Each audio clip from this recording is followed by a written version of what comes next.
We interrupt this program for an important bulletin. You've got mail. All right, Don, we got a couple email questions here that we have to answer. If you have a question for us that you'd like us to answer here, just go ahead and send that to either one of us, richard.mcgowan@savannahnow.com or to donald.heath@savannahnow.com.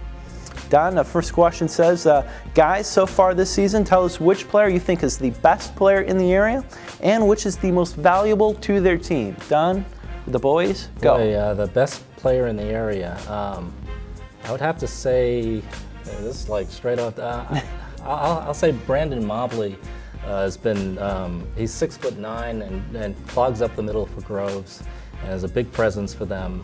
But how do you pick him over their other fantastic players at Groves? Yeah, that's very difficult. Dominique Elliott, 6'8". Keenan Reddy, actually, can I change that to Keenan Reddy? Keenan Reddy is way to stick to your guns there, Dad. That's right, I can be bought. Send your checks to Donald Heath. But Keenan Reddy's been tough on the boards. Brandon Mobley, those threesome right there really has made the difference in Groves being the team that they are right now. And MVP, who's the most valuable player to their team? MVP, I'm probably going to have to go with Liberty's Ryan Brown. He's a sharpshooter, a 6'4" guard, and he can do a lot of things, rebound, shoot from the outside. So they're 16-0 right now, and he's been a big reason why. Mm-hmm.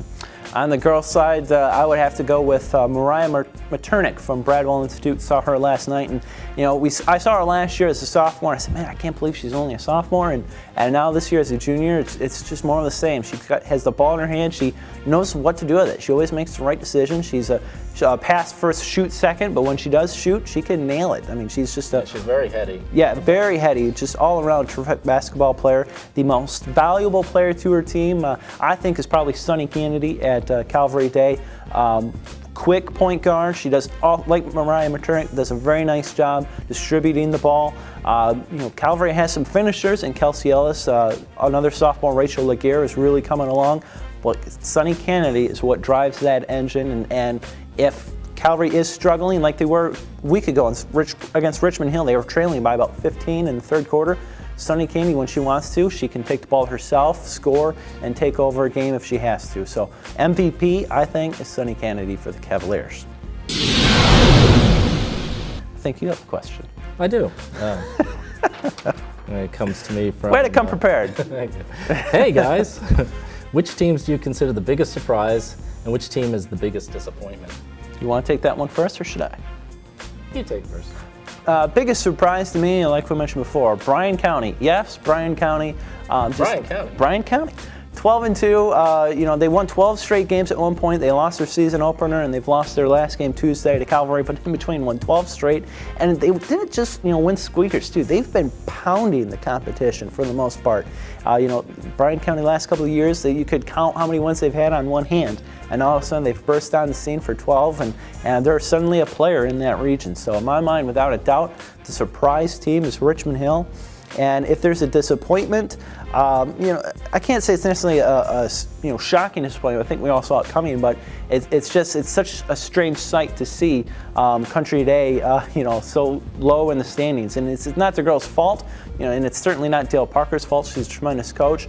But when you lose as much talent as Country Day lost, obviously there's going to be some struggles, and it's just a strange sight to see Country Day, struggling for wins. But they're well coached, and I think by the end of the year they will have a lot of improvement. Yeah, Dale's one of the best coaches in the She's tremendous. In the area, and I'll guarantee you're going to see an upset before the season's ended. It very well might. It's a hard-working team. There's just not a whole ton of raw athletic talent there. No go-to person for exactly. The Hornets there. But what about the boys? Surprise and disappointment? Surprise team, I think, is Jenkins. They only won one game last year, but they're already off to a 7-5 season, 3-2 in the region.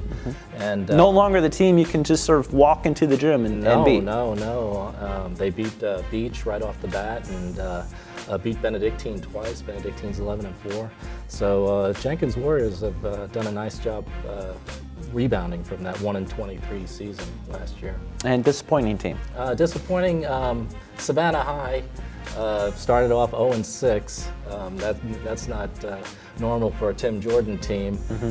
But they're coming back, but they're still, again, it's a little bit like Country Day. It's a surprise to see them at 5-9 and 1-4 in the region right now. All right, and that is it for the premiere edition, the season premiere of Holding Court with Rich and Don. Thanks so much for watching. Please be sure to check back here next week, Thursday, to savannahnow.com/prepcentral for another edition of Holding Court. Don, get it together, will you? I will. Thanks a lot for watching. I'm Rich McGowan. This is Don Heath. Thanks a lot.